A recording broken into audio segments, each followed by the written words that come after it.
લગભગ 5000 કિલોમીટર દૂરથી આવે છે આ મહેમાન.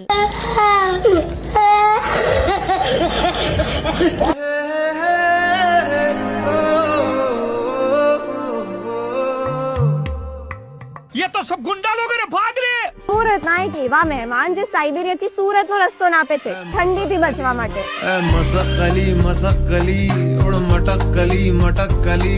સીગલ એટલે પાણીની ઉપર વાદળ જેવું દેખાતું પક્ષી જે આવે તો છે ઠંડીથી બચવા, પણ સુરત આવીને ગાંઠિયા પણ એન્જોય કરે છે. સુરતના લોકો મહેમાનને બહુ જ સારું ટ્રીટમેન્ટ આપે છે અને આ મહેમાનને જોવા તો લોકો સવારમાં ભીડ લગાવે છે. એકચ્યુઅલી આ પક્ષી સુરત આવે છે કારણ કે અહીંયાના મીઠા અને ખારા પાણીનો મિક્સ આમના ખોરાક માટે અનુકૂળ છે. ટેમ્પરરી જ ખરું, પણ આ ખૂબ જ સરસ માળો પણ બનાવે છે નાની નાની માછલીઓ પકડવા. કઈ પણ હોય, સુરતી લાલાઓની મહેમાન નવાજીના ફેન તો છે.